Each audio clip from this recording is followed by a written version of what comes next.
Hello, everybody. Welcome to Introduction to Social Work and Human Services. This is the very first lecture in the class, the social work profession. So, before we do anything else, we need to talk about what a social worker is. So, the work that social workers do happens on multiple levels. If you like, you can pause the lecture and read through each of these individually. But the bottom line is, we do work anywhere from the one on one, kind of in the weeds work directly with individuals, and then up to the family level. So you're working with multiple people in the same system, and then into organizations and institutions, the community level, the policy and societal level, and then work across time and life transition. So what does that mean, that particular one? That basically means to work with people over a long period of time. So you can work in any of these levels over a period of time. So it's easiest to think about the practice levels when we think about them in terms of this ecological systems model. So this is something that we are going to come back to again and again throughout the semester, but you also have an assignment in this chapter that explores your own ecological systems. And it's useful to conceptualize this in terms of your own systems first, but it's really a model that is about working with others. We will often do this type of modeling with clients to get a sense of what their systems are like and what their networks are like. It can really help us identify where the strengths and areas for development are. That's actually something that you're asked to do in the assignment. So it might be helpful for me to briefly talk about them, and then on the next slide there's a little example. So the mesosystem, well, let me go back one second. So the microsystem, right, is the system around the individual. This is the direct work with individuals, but when you're drawing your own system, we're talking about those people with whom you have a direct relationship, right? So if the client is the individual in this case, then the microsystem would include the social worker that they're working with, whatever partner they might have, whatever child they might have, those direct one-on-one relationships. And then at the mesosystem level, just outside of the microsystem, this is a hard one sometimes for people to grasp, but these are the interactions between your closest settings with each other. Okay, so this would be like the interaction between your mother and your school, right? Or between, the social worker and the doctor, that sort of thing. And then when you think about the exosystem, we're talking about ones that really strongly affect the individual, but they don't have any control over. They're part of it, but they're not, it's not, they're just sort of in it. They're not influencing it in any way. So this is when you're a student at a school or a patient at a hospital or something like that. So that's in your exosystem. In the macro system, this is the community societal level. So these are not systems so much as they are structures, values, laws, policies, that sort of thing, that shape not just what are the, you know, what are the benefits that we get? What are the policies that we get? Well, how much in tax do we pay every year? Not just that, but what are the cultural values that are being held by us and by the people around us? What's the prevailing wind of the culture? Those are macro system level things. The chrono system is a little bit different because this is really about time. This is not truly, bigger than the macro system. Really, this underlies all of the systems. And what this is about the passage of time. And that can be the passage of time for the individual. It can be the passage of time for the family. It can be the passage of time for the systems like the school or the hospital or the agency. It can be the passage of time for the society, right? So that chrono system can lay on top of any of these, and it sort of tracks the evolution of those over time. So here is a really elegant example from Juliet Young. You can see her little Instagram handle at the bottom there, and it's really helps to visualize what these things really are, right? Because we can talk about what they are on a conceptual level, and it's still not really clear what exactly we're talking about all of the time, especially when we're talking about like the mesosystem. That can be really complicated. So, that one always seems to trip people up. But you can see here that, some of these can be in two levels depending on how you think about it, right? So, for example, where you see faith in that exosystem, right? What we're talking about here is the faith of the individual, but the dominant ideologies in the macro system could also be the same faith, right? So some of these lay in multiple layers, but it's really about how you explore them, and how you conceptualize them, and what level of personality, how personal they are to you, about where they belong. So when you go to do this for your own assignment, try not to overthink it too much. Some of the stuff can fit in onto more than one level. It really is about how you describe it. Okay, so let's talk about what makes social work unique as a field. First of all, there's a lot of possibilities for what social workers can do. We have a sort of unique position in the sense that there are so many different things that social workers can do. You can work in a lot of different roles, doing a lot of different things on a lot of different levels of that ecological system that we just went through, right? I've listed a few of them here, but this is by no means an exhaustive list. It can sometimes be useful to categorize them in terms of government slash public roles, and then agency roles, which is kind of used interchangeably with private agency, right? A lot of those agency roles, though, are in support of government agencies. So, for example, foster family agencies are private agencies who have a roster of foster families available, but they're contracted by the counties. So those are obviously government agencies. So you can see that there's a lot of overlap here.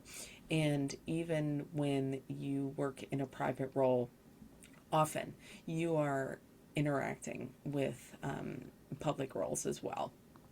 The other thing here is that's a little bit on the unique side is that social workers have the ability to bill Medi-Cal. And in other states, it's called other things. In California, it's called Medi-Cal. It's nationally, it's known as Medicare. And Medicare pays for a lot of the services that are provided by social workers on the public side, or funded by the public side. And it is much easier to get a job when you are fulfilling a role where you can bill Medi-Cal directly. So, um, if you work in a role where the funding comes directly from Medi-Cal, being able to write your own case note that will generate billing from Medi-Cal is really useful. So that is something that distinguishes the masters in social work from masters in family therapy, right? So that's just something to keep in mind as you go forward. So what makes it a profession and not just a job? Well, it requires specialized formal training. And what does that mean? So, you know, there are specific standards that are set for social work programs at the bachelor's level and above.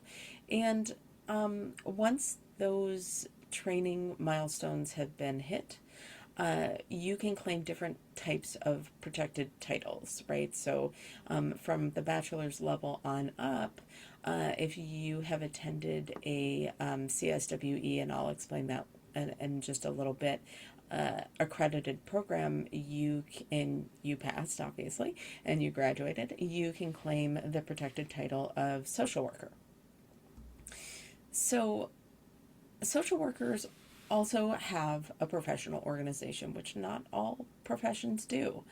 And the National Association of Social Workers has been around for, quite a while to represent the voice of the social work profession, and in the United States, that is. And it provides a sort of firm set of ethical standards and values for the field as a whole. And this is really, when we talk about the NASW Code of Ethics, this really is the bedrock of our field. The Code of Ethics is the organizing principle that we practice around.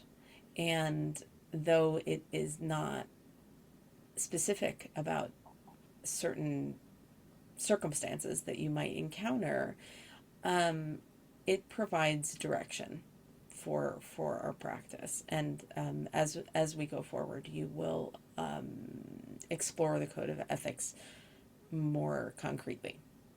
So the NASW also advocates for social workers at the various levels of government and lawmaking, and it promotes social justice and policy change aligned with our values, right? So, if our value is around social justice and advocacy for folks who don't have as loud a voice, the NASW will stand behind positions that align with that, and politics that align with that. The NASW provides professional development, training, continuing education. It also provides a bunch of certifications, which falls under continuing education. It supports a sense of identity across all the many different practice settings.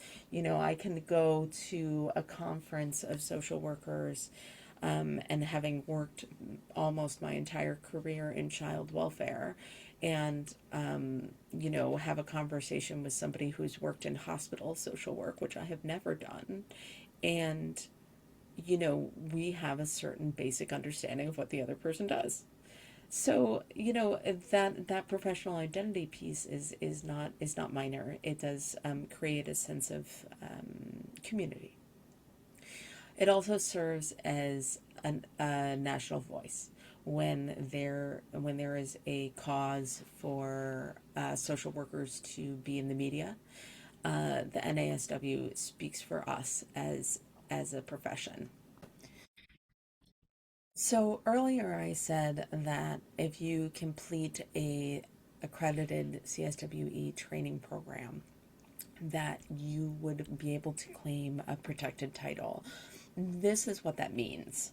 So, title protection is really about the campaign to limit who can call themselves a social worker.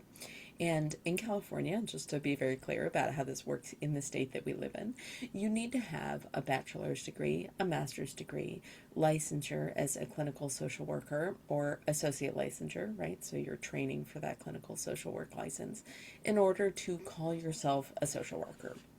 So, you don't necessarily have to have a license to be a social worker. You don't necessarily have to be at the master's level, but you do have to be at least at the bachelor's level. Okay. So, what does title protection do?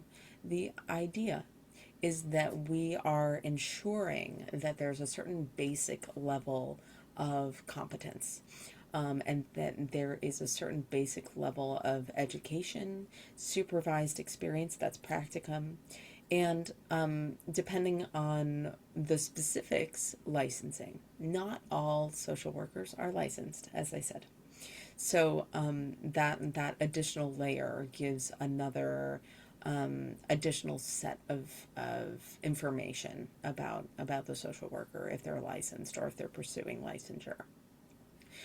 It also enforces a certain level of ethical compliance. So, title protections really indicate that anyone who says that they're a social worker is aware of, and the implication is that they follow the NASW ethical standards.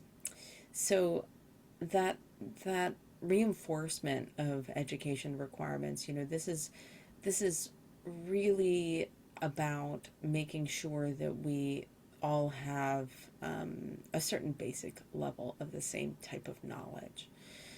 And most importantly, the title protections are there to protect vulnerable populations, right? So, from folks who would claim to be social workers, and so, the client would assume all of these other things about education, experience, practical training, but not actually have those things.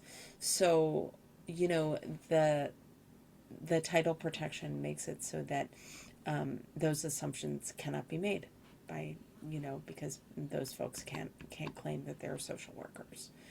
I will say that there is some pushback about this, that actually I will talk about in the chapter 2 lecture, around gatekeeping and being exclusionary to folks who have experience in other ways. I do believe that there are valid arguments on both sides of this, because absolutely, I agree that there are many folks out there working in the human services field who have the proper alignment, the proper knowledge, the proper ethical stance, to stand with social workers. Um, Absolutely, I believe that. The problem is that there are plenty of people who don't, and I'm not sure how to distinguish in that group. So, this is a really thorny issue, obviously, and there's arguments on both sides, but it is not without bias, right? Because if you think about the folks who are working in the human services fields, who have that really rich lived experience, they tend not to be the people who have the resources to go forward and get the level of education that we're talking about. So it's thorny. It's not a simple issue by any means. Okay, so how do we practice? Oops. All right. So two major things here. We as social workers are committed to the evidence base. What does that mean?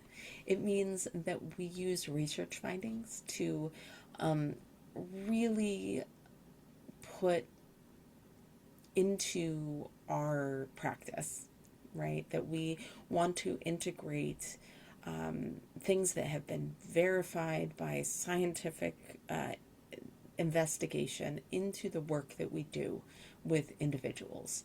And the idea is that that knowledge will guide how we assess people, how we intervene with them, and what we advocate for. So again, tricky because the evidence base is never neutral.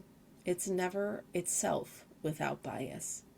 That the folks that are being studied that form the evidence base almost never are representative of the entire population. And so, by definition, we are leaving out a certain number of people. We are erasing the lived experience of certain people when we lean too hard into the evidence base to the exclusion of other sources of information. So, whereas the evidence base is a very important place to begin, I don't think that it's the place where we begin and where we end.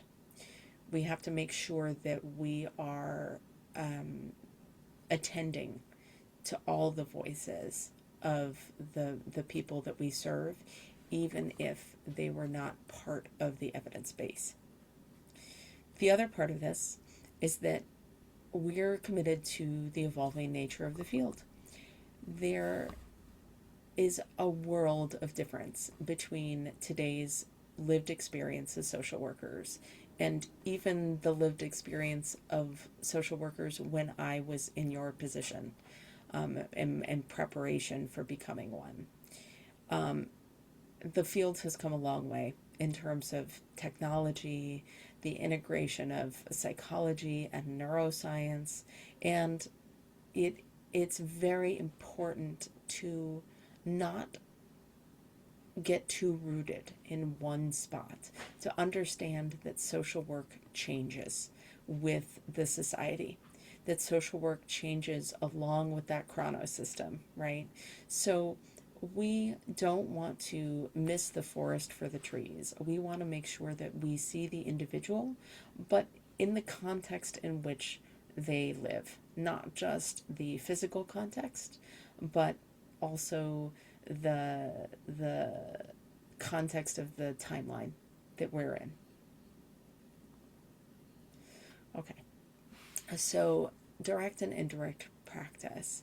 The main purpose of social work is to empower people to grow and to change and to meet their own needs, and to learn how to live the healthiest, most productive, the most meaningful lives that they can. But there's so many ways to go about this. You can work directly with people one-on-one if you like, or you can work on the policy level. You can work in national politics if you want, and everything in between. So there's so many different ways to go about that. But in the most basic sense, there are folks who work directly with individuals and families and people in need, and there are people who work outside of those direct service settings. We call them indirect settings, right? So this includes, well, the setting that I'm talking to you from, right? The education setting. I don't work with clients anymore. I work with students. But like many people who work outside of direct service, I started in direct service. Most people do. Not all, by any means, but most social workers begin in direct service, get a certain amount of experience, and then move on from there. So often it's around becoming an academic, but not always. Okay, what personal characteristics are important for a potential social worker? Well, I would say that you have to be very willing to self-examine, right? You have to understand that as you go forward in your initial training to become a social worker, your professional identity is not a completely different person from who you already are. You're not trying to reinvent yourself as a completely different professional than you are a regular human being, right? Well, so what are you supposed to do? You are supposed to be your authentic self. You know, you don't want to invent a completely separate personality, a completely separate set of beliefs to form your professional self. It's not authentic, and clients can sense it. What you really want to do is to look within to learn a little bit about yourself, about your own experiences, about your own context that brings you to the field, your strengths, your weaknesses, all your beliefs, and learning how having that awareness benefits other people. And when you cannot do this, it suggests that you're there to fix your own stuff, right? You know, that you're not there to serve others, but that you're there to figure out who you are. And so that's not really the right motivation. And it can lead to going through the work without an awareness of how you're impacting others, and that can hurt people.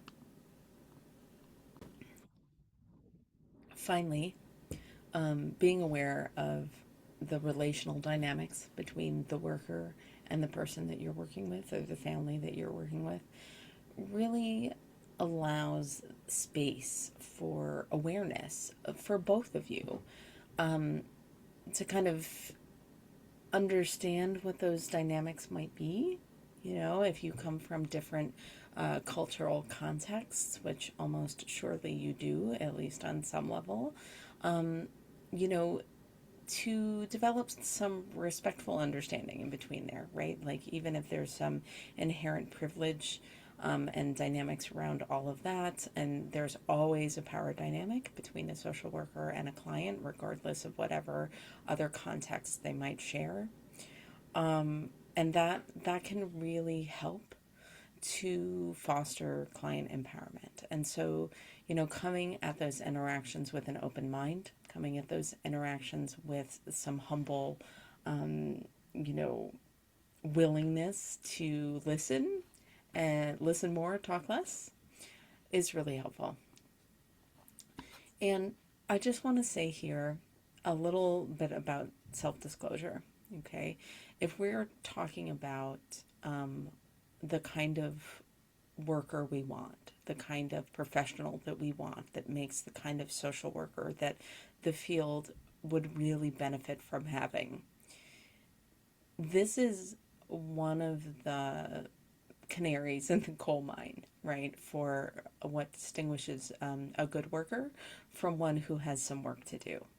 And self disclosure is not always inappropriate. The issue is about when it is appropriate. And so we need to think about why we're disclosing. And if it is for the purpose of benefiting the other, then it can have a place. Even when it does have that purpose, it's not always appropriate, because sometimes a piece of disclosure is so distracting that it turns the focus away from them and onto you. Even if the intention was to help, it can really mess up the dynamic that you're supposed to be fostering with the client. And the focus should always be on them. And if that self disclosure can grease those wheels, then amazing. But it's very easy to do this incorrectly, and very hard to do it correctly. So it's important to be very mindful when you disclose, and how you disclose. So, you know, just keep that in mind. really is something that is worth talking carefully through with any supervisor that you might have before you do it, if you can, and if not, afterwards, about whether you did it correctly, or what your reflection on it was.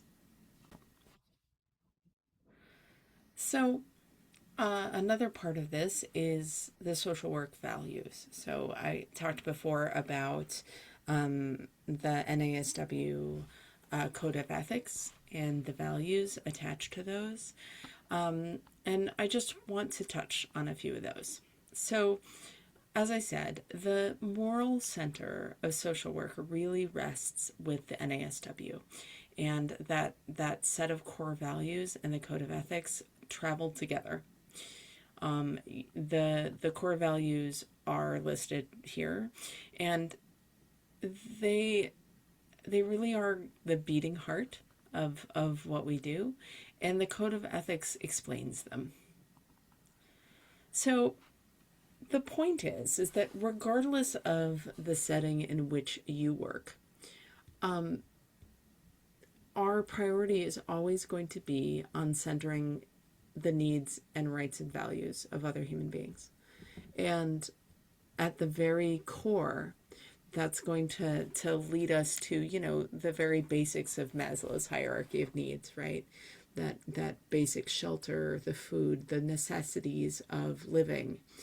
And, on a slightly higher level, the personal needs that are necessary not just to survive, but to thrive as well.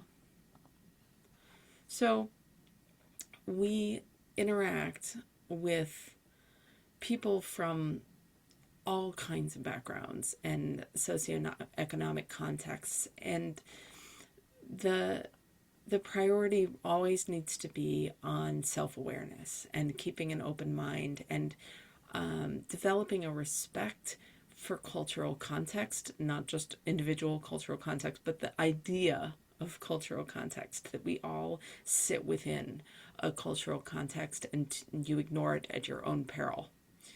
So, coming at a practice situation with that sense of personal humility is really important, because if you don't, once again, you are at risk of doing more harm than good. So, we need to make sure that we are honestly exploring our implicit and explicit biases, and that we're being honest about what those are. And we do this a little bit in this class later on in the semester, and it is always interesting to me to see how people handle that assignment about implicit and explicit biases, because the tool that we primarily use to measure them is imperfect. All tools are imperfect. There's never going to be a tool that does everything for everybody. But the students who really lean into that imperfection, the students who really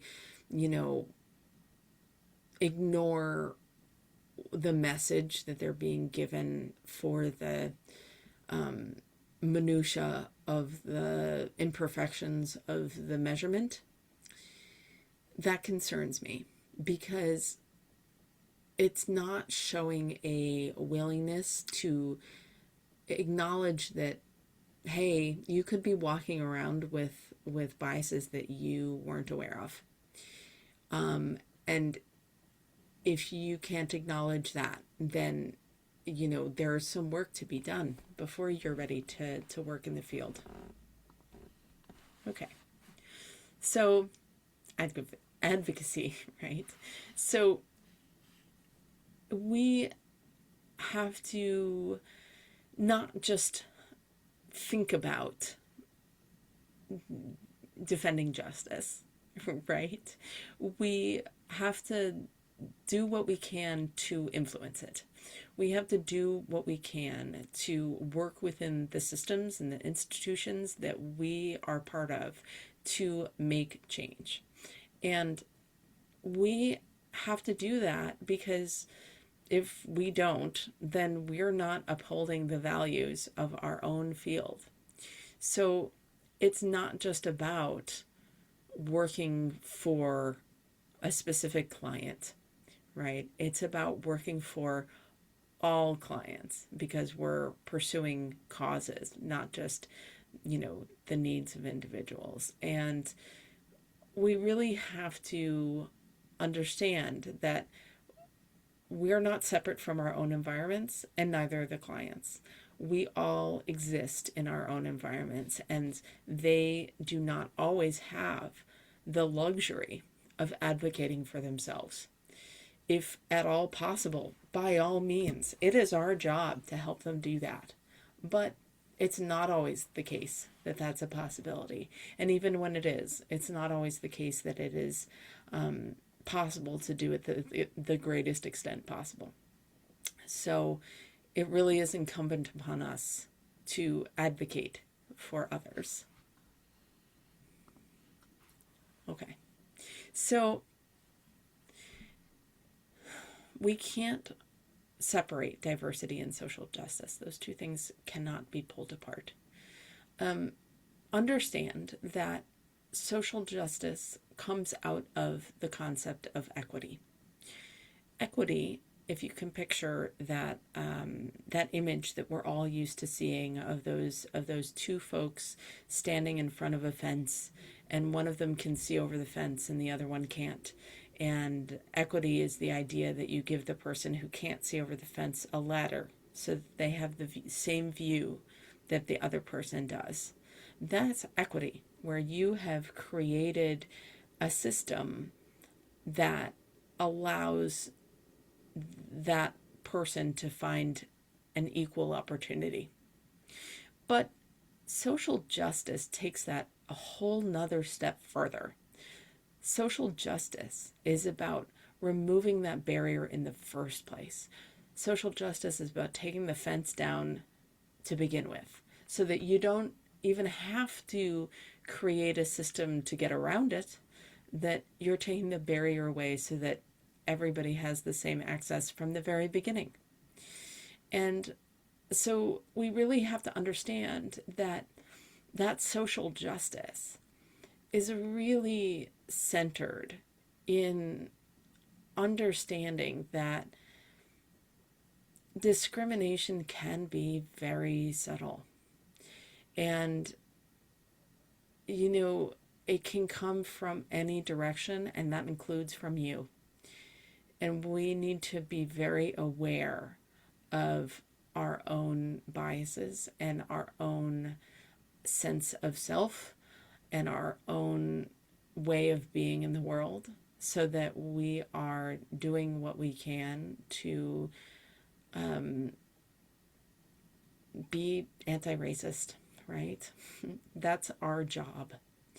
And, there are lots of different ways to think of diversity and social justice. Some of them are on the slide. But the bottom line is that we have to be able to see what's going on around us, and we have to be able to account for our own context when we're advocating and thinking through diversity and social justice. All right. So,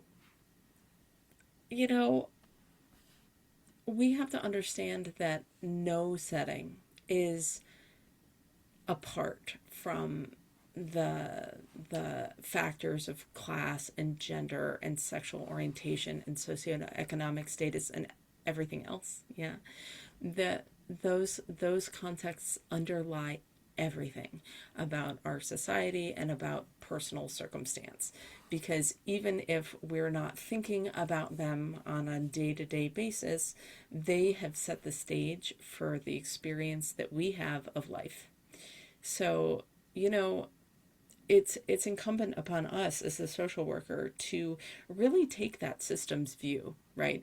To really think about Bronfenbrenner's model of the ecological systems and think about how those influence and determine to a certain extent the experiences of our clients, right? And figuring out how to address issues, right? So just remember that, sort of by definition, you as the worker hold privilege in any setting. And so, with a client, I mean, and so, in that in that setting, we always have to be advocating for those who don't have privilege. But then, even when we are in other settings where the client is not in front of us, if we are in a position where we can be heard, where we can advocate, we should. That is incumbent upon us to do. So we have to understand also that race and lived experience are not separate. They're not, abstract ideas. They're lived experience that has been molded over centuries. And we bring our own context, but clients experience systems as clients very differently than we do as social workers, even if we were once clients ourselves, which many social workers were, right? Because, first of all, time has passed. And second of all, with training, with education, comes a change in perspective, comes a change in viewpoint. And so, even if that is an experience that you had, just the passage of time and the addition of education and training and sort of mindful exploration, hopefully mindful exploration, has changed how you look at it. So you cannot assume that even if you share an experience with a client, that your experience of it and theirs was the same. You can't assume that. And also remember that regardless of whether you shared an experience that a client did or not, what might feel very safe to you, what might feel very normal to you, can be very alarming to a client, right? You go to the office every day, you find it to be a relaxing and safe place to be. If they walk in there for the first time for whatever reason, they probably don't feel that way, and that's a very mild example.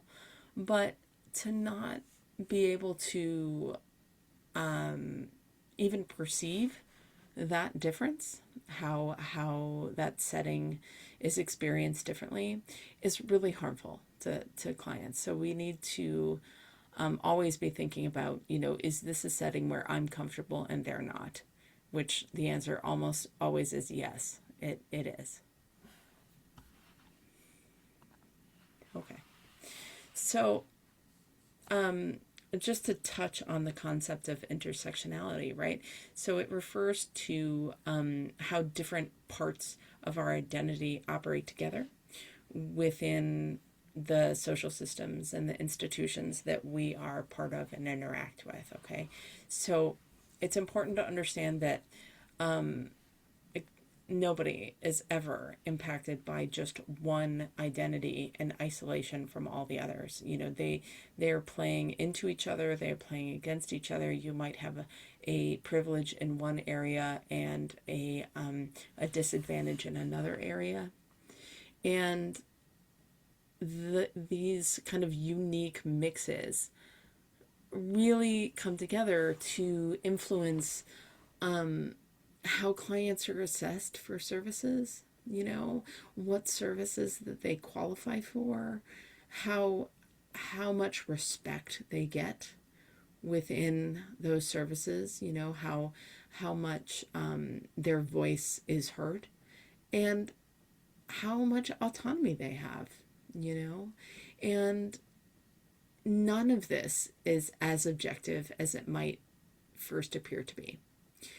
Because even in settings where the requirements and the systems are very clear, that there is a procedure for everything and it is very well defined, wherever there is a human component, there is always the space for adjustment, right? There's always the space for subjectivity to come in, either intentionally or unintentionally. So we just have to be very aware of how the identities of our clients and our own are interacting to create advantages or disadvantages. Okay, so let's talk about the career as a path. We talked a lot about the philosophy, but now let's talk about the career. So the bad news is the pay and equity is real.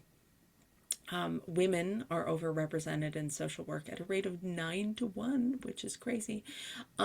It creates a bit of a chicken and egg problem around the wages, where the wages are very low.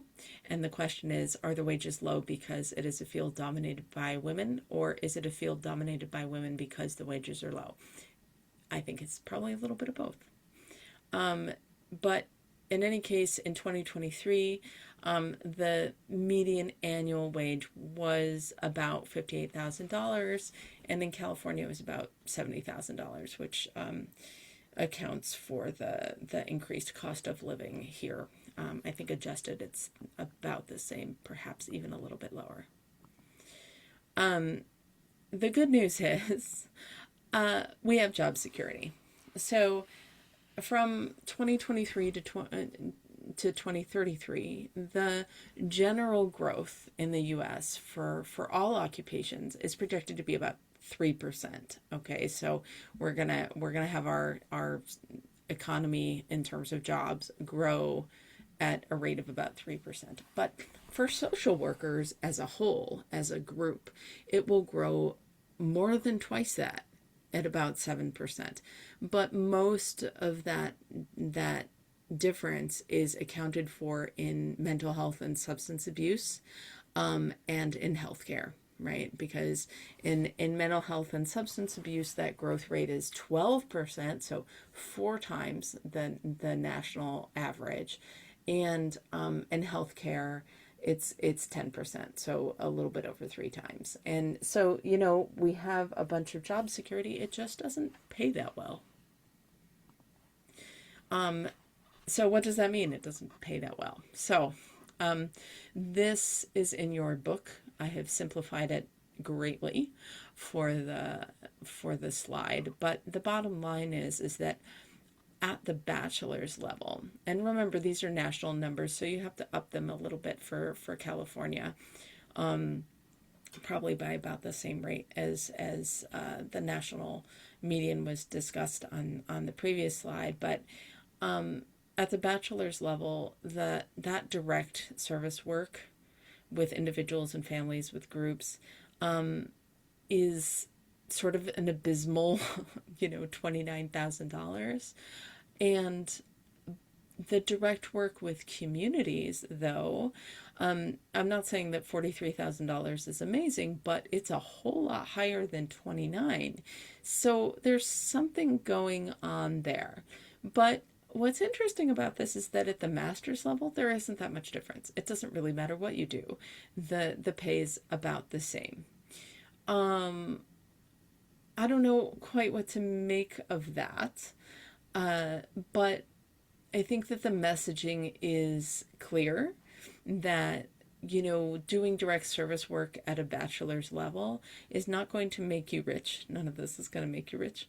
But that there is a path even at the bachelor's level to make, a fairly, decent living that is not that far off from the master's level living. So it's worth thinking about. So how do you become a social worker? So I mentioned this a couple of times already, but the CSWE, the Council on Social Work Education, is the body that sets standards for social work programs, accredits social work programs. Basically, those are the standards that all programs must follow. And, you know, we have to make sure that we're all kind of doing the same training so that, again, when we say, okay, I'm a social worker, the employer knows, and the client knows what that means in sort of standardized terms. I also think it's really important to understand that we're talking specifically here about social work school, right? You can do a lot of things in the human services field that are not social work. And, the thing is that you can get an undergraduate degree in social work, and it's a very nice setup for a lot of more advanced educational paths that can follow, like, master's degrees in social work, a master's degree in marriage and family therapy, psychology, public health, all sorts of stuff, right? You know, but you don't have to do that if you don't want to. Like an undergraduate degree in social work does not necessarily mean that you are more or less qualified for a bunch of bachelor's level jobs. A lot of those jobs are just as accessible to folks with other undergraduate degrees. So it really depends. It really depends what your priorities are. All the levels of social work education, with one exception, include an element of practical experience. And this includes the associate's level, which is the level that you're on. And the goal is to connect theory from the classroom with practice in real world settings. So, what does that mean? We are getting an opportunity to apply what we've learned to a heavily supervised practice setting. And when you go to do your field education, you're expected to demonstrate the theories and skills that you've been taught so far in your education. You're not expected to be a perfect social worker. That is not the question. You are asked to show that essentially you've been paying attention in school. Not that you're perfect, right? Nobody expects that.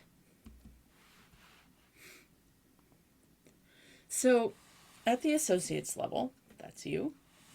I will point out this is not in your book. Your book starts at the bachelor's level. But at the associate's level, the social work graduates tend to work in paraprofessional roles. So, what are those? Those are like case management, community support, outreach, program intake work, that sort of stuff. Kind of basic paperwork kind of stuff. And then these jobs really emphasize the direct client interaction, those support skills, kind of that admin part of it, the understanding of service systems and how to make referrals and where to make the referrals to. It's just as important to, be able to know where to send people as to, fill out the form to do it, right? And to be able to document and communicate what has happened in a particular service setting, and to work as a member of a team. At this level, you're not going to be working independently. much or at all. You are going to be part of a team in pretty much every setting. So being able to work on that team level is really important. But you know, you can you can get this degree and it does not have to be a direct path into, a direct human service setting. It really, for a lot of people, is an exploration of how interested they are in pursuing this level of education. And it can be, you know, a pathway into working in the field if they don't have any previous education or experience that's relevant. A lot of people who go to get this degree already have other degrees. So there's that. But also, it's a pathway to transferring into a Bachelor of Social Work program. And for folks who know for sure that that's what they want to pursue, it's a good path for that.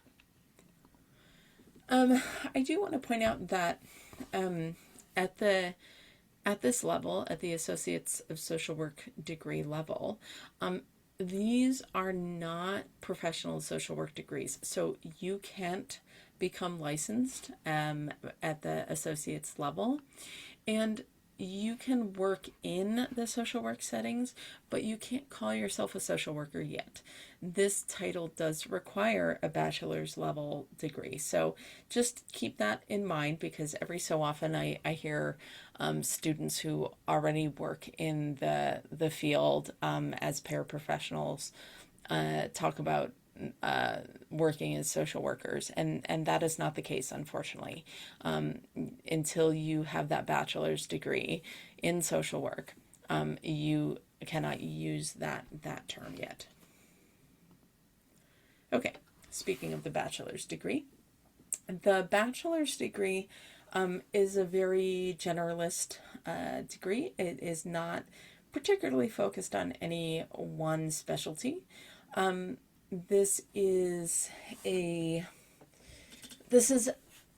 degree where you will have a little more responsibility, a little bit more independence than you would at the associate's level. And this is where the CSWE standards start to come in, right? So that's why you can start to call yourself a social worker at this level. There are, 3 different types, but they're all the same, really. The bachelor's in social work, the Bachelor of Art, and the Bachelor of Science in social work. I do want to say before we move on to the master's degrees that you do not need a bachelor's of social work to get into an MSW program. You don't. You know, they want to they want to see that you have an interest in the field and have some accomplishment around, relevant classes or work experience or something like that. They don't need to see that you've been doing any of, advanced practice or anything like that. They intend to put in all the skills that you need in their program. So they're not looking for you to demonstrate those.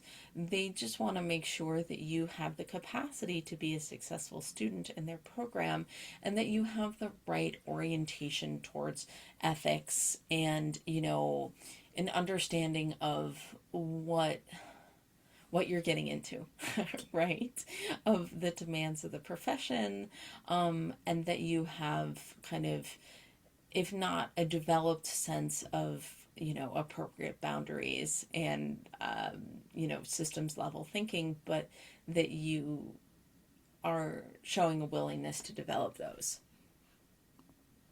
So, yeah, think very carefully about whether the bachelor's is the best degree for you, because it might not be, right? A bachelor's in social work is a fairly specialized degree, that doesn't translate that well to a bunch of other fields. If you're going to work in human services, then great. But if you're not, then it's not as useful as another type of more generalist degree might be. Okay, so the Master of Social Work is we consider this to be the terminal degree, even though it's not, right? So when we refer to the terminal degree in a field, we're talking about the degree at which the expectation is that your education is at the ideal. And the Master of Social Work is that level. And it readies you for basically the professional level practice that is as independent as you can be without being fully licensed, right? And really, it's about having client facing skills that are really strong, clinical skills that are strong in relationship building and case management, all sorts of things.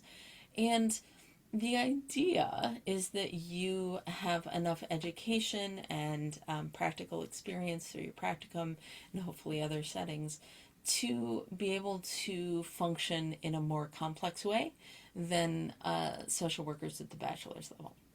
And these programs all have kind of these same 5 core ideas to them, but they come in different balances depending on the program. So you have to think a little bit about which of these you are most interested in focusing on, because every program is going to have all of them, but not all of the programs are going to have them in the same proportion. For example, at Berkeley, the MSW program is a Master of Social Welfare, and that is not the same as a Master of Social Work. Obviously, those are different words, but they have the same initials, the same acronym, but it is an equivalent degree. The idea is that it is a program that is much more heavily balanced in terms of research and policy and macro system type work than the other types of programs might be, right?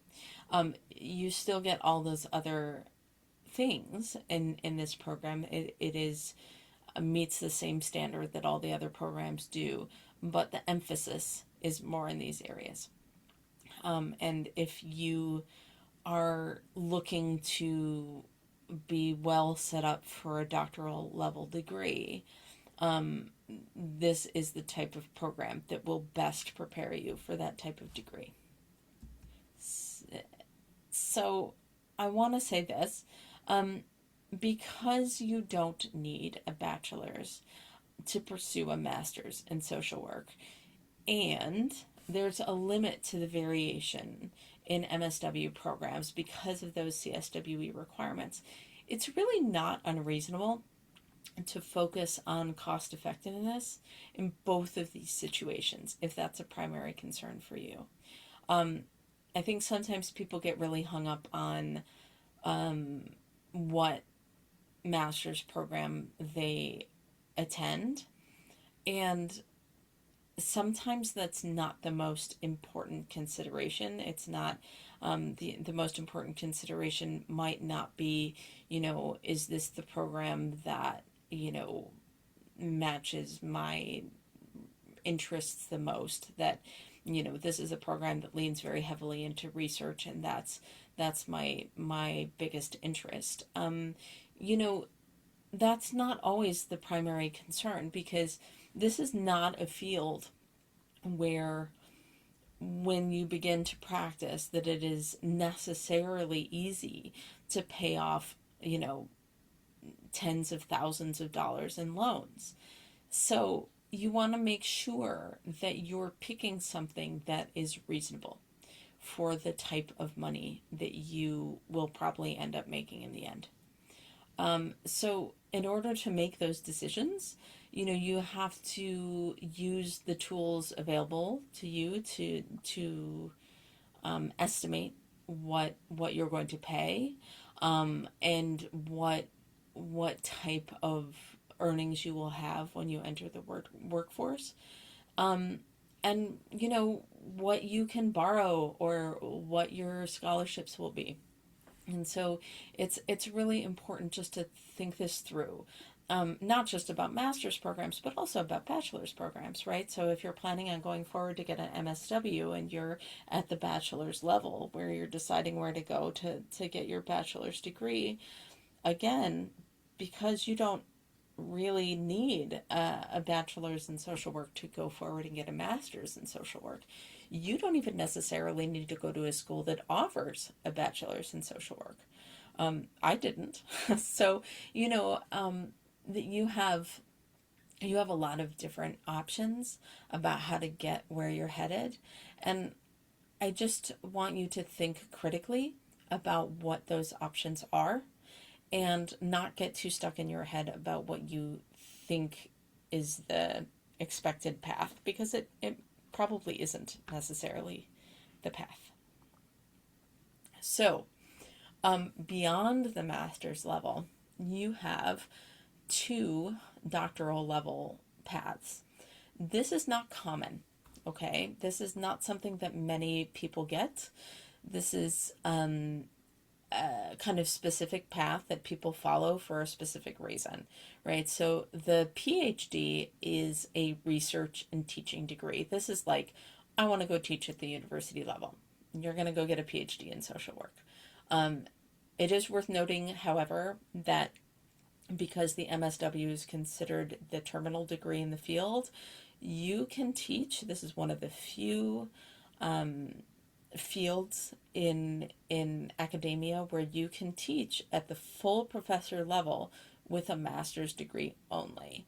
That is not common on the university level. Not all universities will accept that, but many will, because it is considered to be the terminal degree in the field.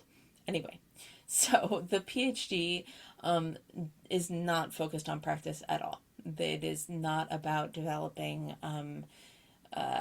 skills with clients. There's no practicum requirement for the most part. And importantly, some programs might be funded. So what does that mean? So PhDs in most fields are funded. Some of them are, in some fields, almost all PhDs are funded, and in other fields, almost none. And social work falls somewhere in the middle. And what does that mean? It means that in exchange for your tuition and being, fed and watered while you're there, they will put you to work. You'll be teaching undergraduates, or you'll be working in labs. You're going to be just, working for the university while you're getting your PhD. So folks who are in a funded PhD program in an ideal world finish their PhD without any debt at all. So it really is sort of a working school sort of situation. For the Doctor of Social Work, that is not the case. This is a practice degree, so it is not going to come in a funded format. Most of the people who go forward to get a DSW are coming from an MSW practice, and they're looking to build on their existing experience and education to further develop their practice skills. So, this is often for folks who really want to step it up to the next level so that they can lead, supervise, that they can teach practice skills. It is not, this is not something that you just casually go forward to do. Especially since you are typically paying for it yourself. So, in addition to the degrees, there are credentials. And the credentials are, for the most part, offered by NASW. And they are in different fields, as you can see here, of specialization. And most of them are for MSW level workers, but not all of them. There's a number of credentials that you can get at the BSW level as well. And for some of these, there are multiple types of credentials that you can get. So it's worth understanding that. And in most, in all of these situations, except in education, you can work in the field without the credential. The credential is a requirement for some settings and not for others. But in education, unless you're working in private education, which is a totally different animal, in public education, you do need that credential in order to work. Okay, so that was kind of a fast whiz through the profession. If you have any questions, I'm happy to answer them. I've been a working social worker for just under 20 years, and I've worked in a lot of different settings, and I'm happy to answer any questions that you might have. This can be confusing, I understand. So just let me know, and we'll chat.